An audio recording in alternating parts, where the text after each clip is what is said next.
Hello and welcome to the Indie Lounge. I'm your host, Mandy Del Rio, and today we are here with the extremely talented comedy writer, author, and filmmaker, Mr. John DeBellis. Hello. Hey, how are you, John? Feeling like I have a lot to live up to just to get past your intro. Intimidated by the introduction already. Yeah. Well, thanks for coming on. Oh, no, it's great. Great to be here. So, I want to get into you. You've had an extraordinary career. You have done stand-up. You've written this book called Standup Guys, A Generation of Laughs, about your career in stand-up. You have been a staff comedy writer for some of the biggest TV shows and comedians of basically all time. And you have been, you've written and directed your own movie. So that's pretty cool. Yeah, I wish my bank account reflected some of those things, but at this point, it doesn't. I'm not right now, but yeah, I mean, you know, I started as a stand-up, you know, and this book is not really. It's not about my career as much as it's a time period that was really unique in stand-up. I mean, if you notice, if you can see, that's Bill Maher. This is me actually. It's Bill Maher. It's Larry David, Piscopo, and Richard Lewis. But it's about that time period and what it was like to be in the clubs back then, and what it was to move on, you know, to go up to be a heavyweight, to get the prime spots and all that stuff. So if anybody wants to know about a period, that's what it's about.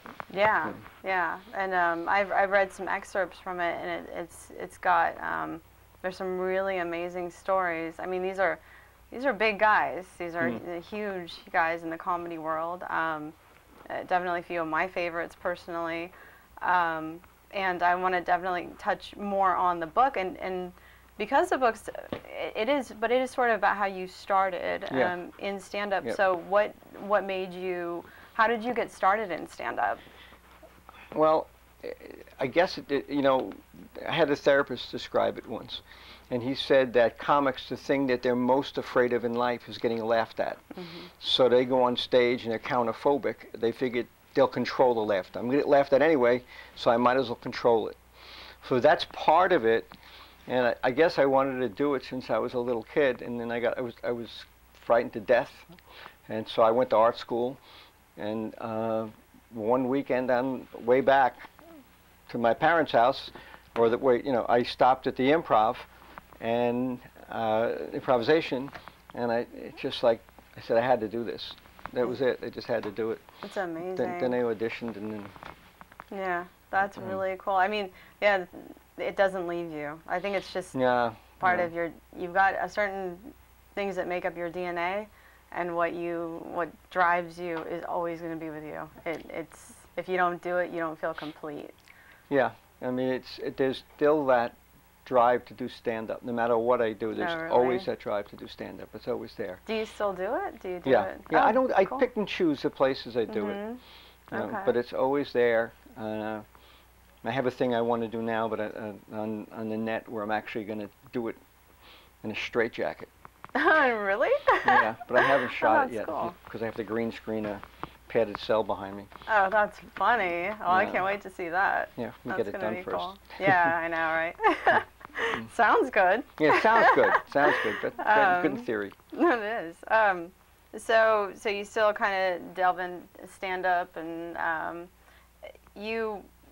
when did you go from the transition from stand-up to comedy writing? Because why don't you tell our audience what you've written for?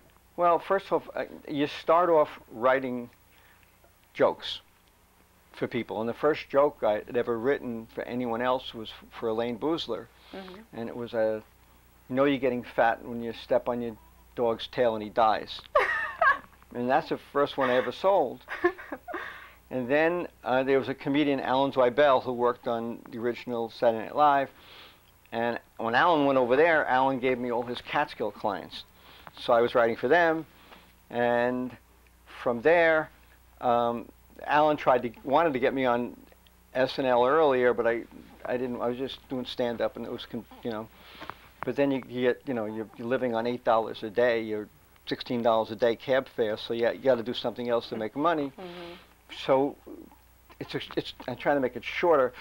They were auditioning for people to be on the show. I had no interest in being on the show as an actor or anything. So to get what I would do to get extra spots and extra money, I would open the show and go across town. Well, I opened the show, and I was the one they wanted. Oh, that's awesome. You know, and that happened once before at ABC. Another time I didn't want to do it, and they wanted me. So I don't know. So the thing is not to want to do anything, and go on in the worst spot possible, and you get it. You know. And not expect anything, right? No. So as a comedy writer, then, like, if you would like to tell us who you've written, I know you were with SNL. I was with SNL. Then the next thing I did with Billy Crystal. He had a show on for a while. A bunch of different shows. And Tonight Show with Carson, which is one of the most intimidating things in the world. I had done a Christmas special because I knew the talent coordinator. And the next day he got my stuff to Carson, and Johnny loved it, and he called up. He had Freddie DeCordova, the producer, called me the next day and said, "Johnny loves your stuff. He's reciting the material. Wow. He wants you to come in." So you go in there and you sit in the office. You're in this office in a small chair, and you look around, and every wall is covered with magazine covers of Carson. And then you go into the room, and closer than I am to you, knee to knee, is Johnny. Oh my God. And I was like a wreck. I know, and he's looking through the material and it's saying this and saying. I mean, it was one of the great moments in my life, but one of the scariest moments in my life. I can imagine. I can imagine. Well, he's responsible for the growth in stand-up. Yeah. Because he brought up more stand-up comedians, and he loved stand-up comedians. So, you know, for comics, we loved them. Yeah, yeah. I can imagine. I mean, first of all, the country loved Johnny Carson, right? But especially someone like you guys. I mean, yeah, I can imagine that being very intimidating. Oh, yeah, and we'd always, if we were at the Improv or Catch a Rising Star, if anybody was on the show, we'd watch it on the monitor, you know, and watch it go on. Neat. So that was kind of fun. Oh, that's really cool. That is so cool. We'd wait for Johnny to throw his pencil, because if he threw his pencil, then you knew he loved it. Oh, okay. Oh, that's cool. That was the key, huh? Yeah. That's really cool. I think we're going to wrap up for a break right now, but when we come back, I want to touch base on more of your comedy writing. Okay. Because you were the head writer at DC Follies. I love that show. Was that your favorite? Of all the shows I did on TV, the small syndicated show that did really well, but Cannon owned the show, and the Crofts owned the puppets, and they were both cheating each other out of money, and so they couldn't agree, and that's how the show went off. Oh my gosh. Oh my God, that's terrible. I didn't know. I mean, why would I know that? Marty Krofft he was a character. We had one. I'm going longer. You can cut it, I guess. We had one guy who did impressions, and he had a really bad day, and his father had died. So we went up and we said, you know, you got to give the guy a break. His father died, you know. And Marty said, "So what? We didn't kill him." Oh, man. And that was Marty. That's terrible. That's terrible.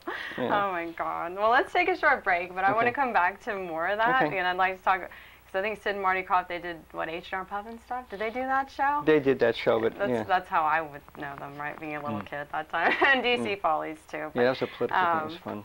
Yeah, so I'm going to take a break. Okay. We are going to take a short break, but when we come back, more with John DeBellis, so stay tuned.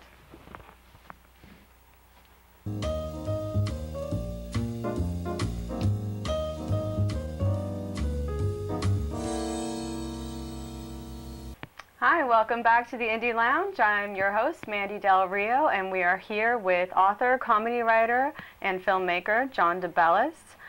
John, let's get back to what we were talking about before, comedy writing. I'm really curious, I'm fascinated by it, first of all, and I'm curious what the process is, like when you write, you do skit writing. No, what happened is when I first started doing stand-up, I decided that I would teach myself to be able to write a joke on almost any subject at any time, and I would spend hours, you know, to do that. And there's a thing called pulling to an inside straight, is when you'll write like 3 or 4 lines that sort of connect, and it's almost a story, and then you have to be able to write a joke in between to set them up. So when I knew I could do that, then I know I'd conquered that part.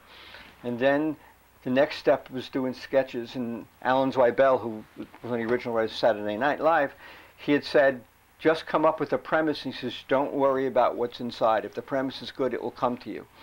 So then you go on to writing that. And then from there, you know, it's just an adjustment. Then the next, you know, sketch thing is you write, obviously, sketches.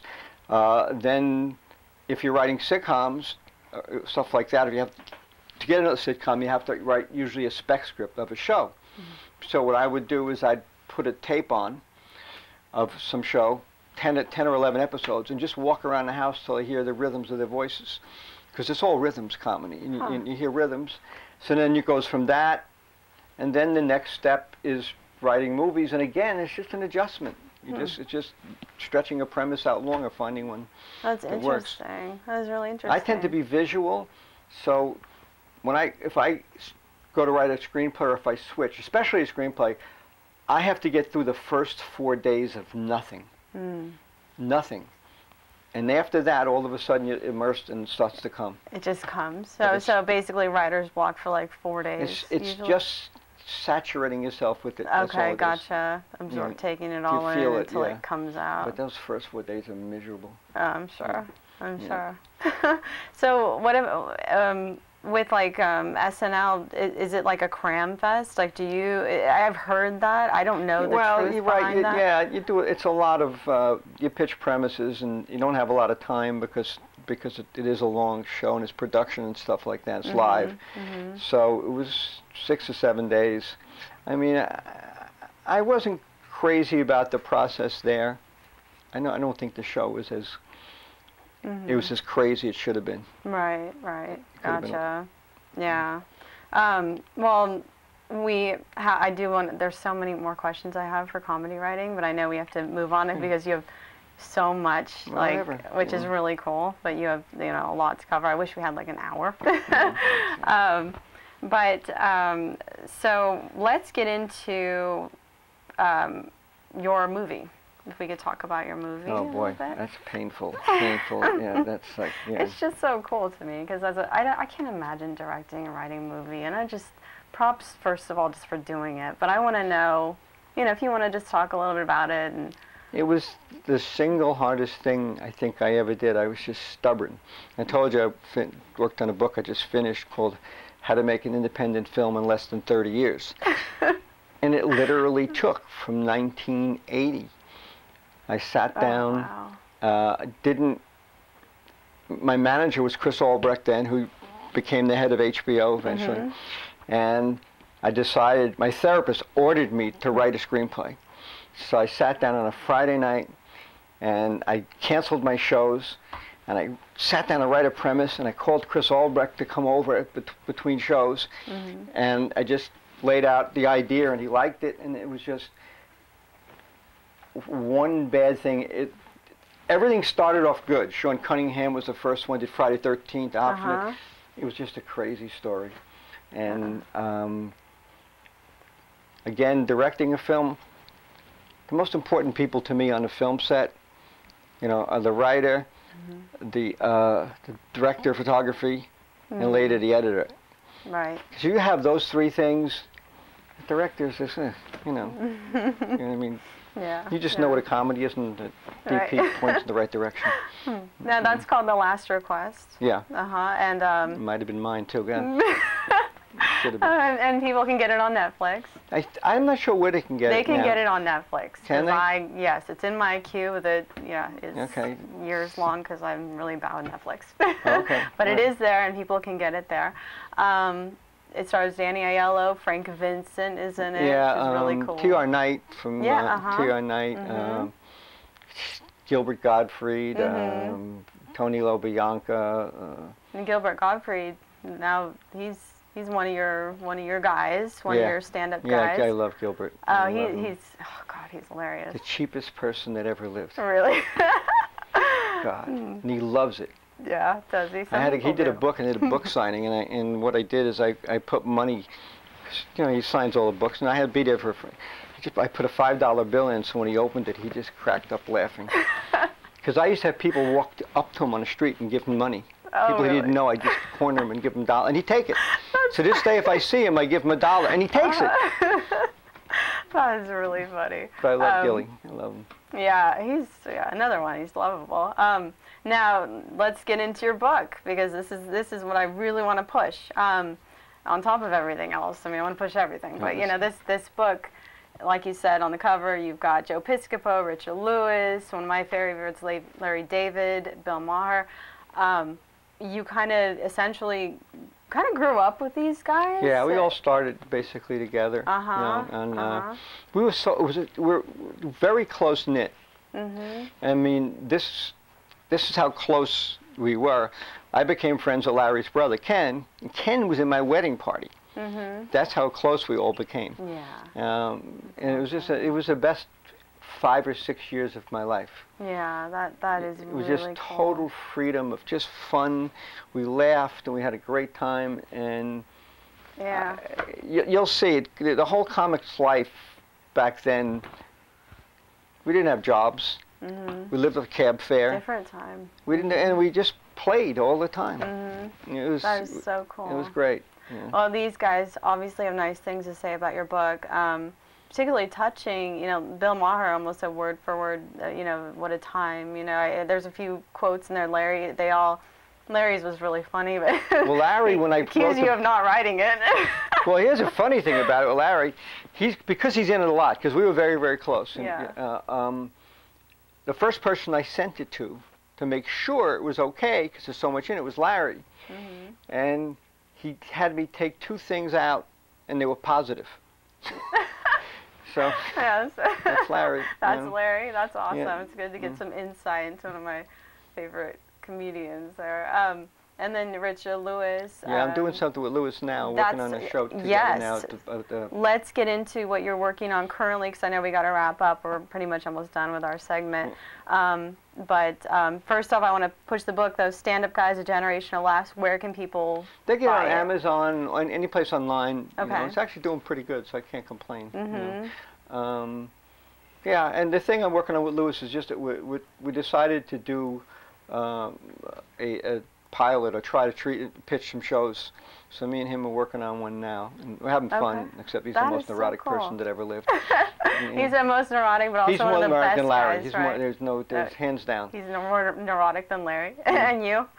And me. Okay. But he's also one of the sweetest people that ever lived. Yeah, that's what I've heard. That's what I've I mean, heard. he'll end your email, says, "Love Richard." I mean, that's he's just sweet. the sweetest guy. Yeah, I love him. That's awesome. Well, that wraps up our time for today. Your website is 920spot.com. And that's because that was my favorite spot at the on Saturday nights, was the 920 spot at the Improv. I'd always ask for that. That is so cool. Well, that's good you got that domain. That's all yours. That was my spot. That's awesome. Well, thank you, John, so much. I can't thank you enough for coming on today. Anytime. You're kidding. You know, this is fascinating. I'd love to have you back on sometime. Sure, absolutely. Okay, great. I have nothing to do anyway. Right. You know?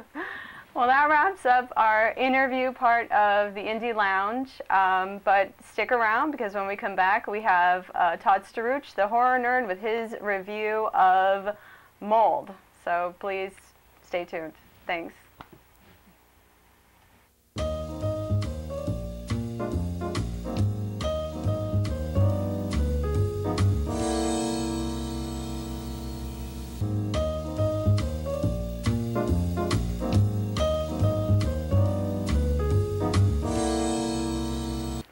Welcome back to the Indie Lounge. I'm your host, Mandy Del Rio, and we are now joined by our film reviewer, Mr. Todd Staruch, the horror nerd.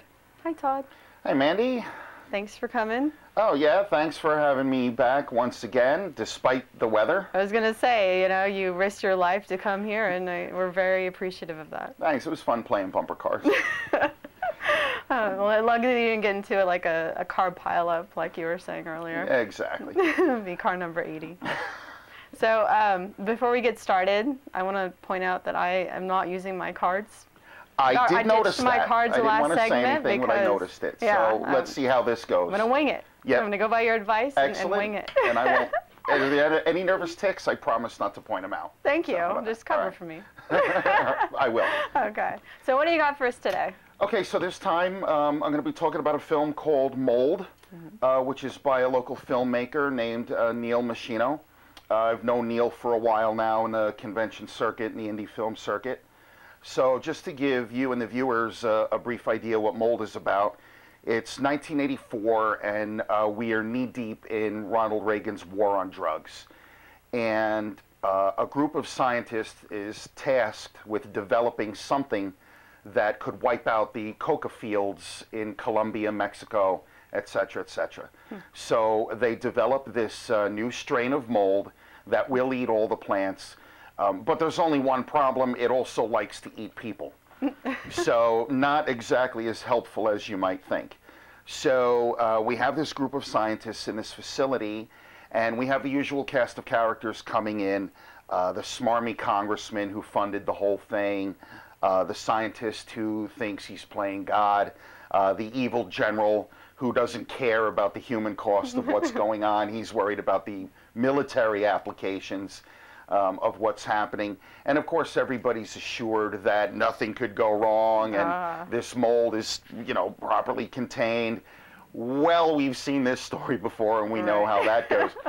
So before you know it, this thing is now loose and starts ravaging these people that are in this facility.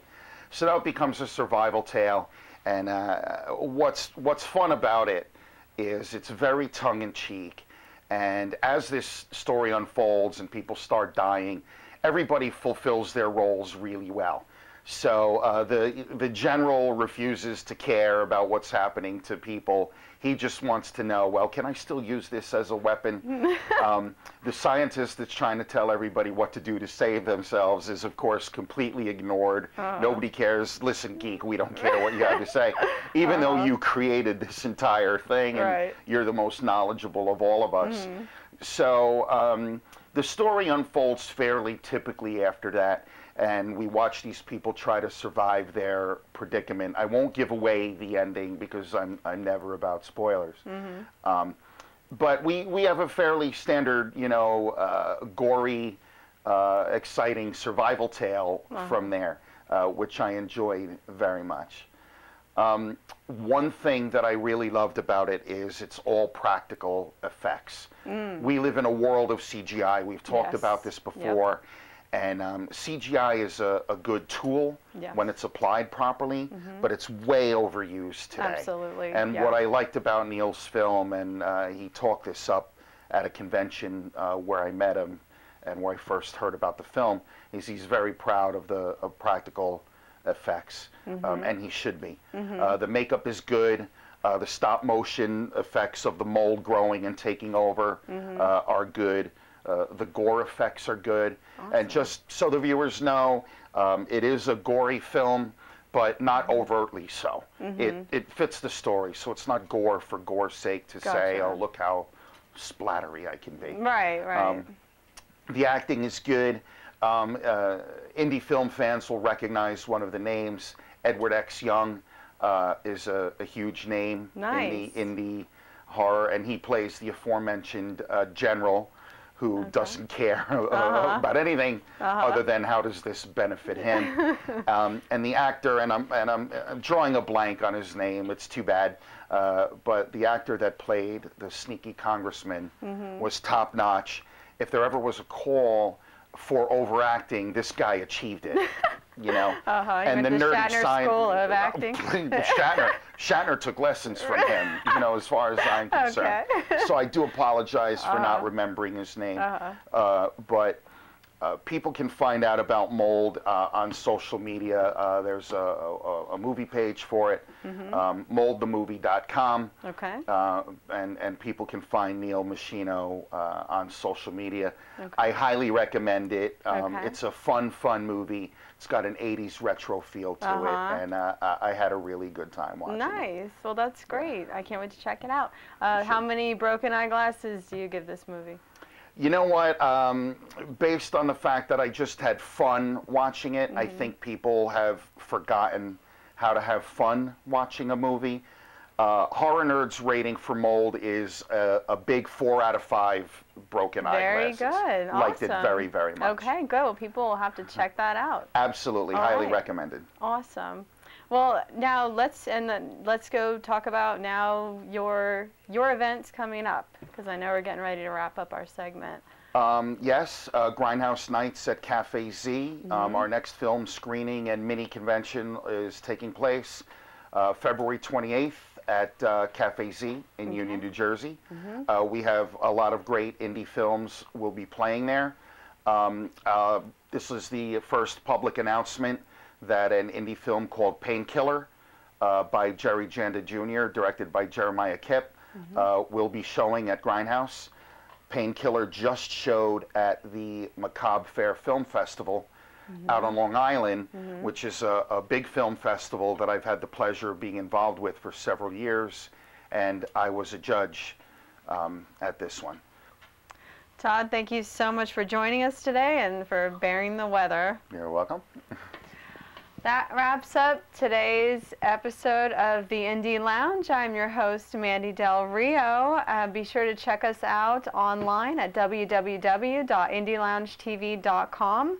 Follow us on Twitter at IndieLoungeTV and on Facebook, facebook.com, IndieLoungeTV. Thank you so much again. This is Mandy Del Rio. See you next time.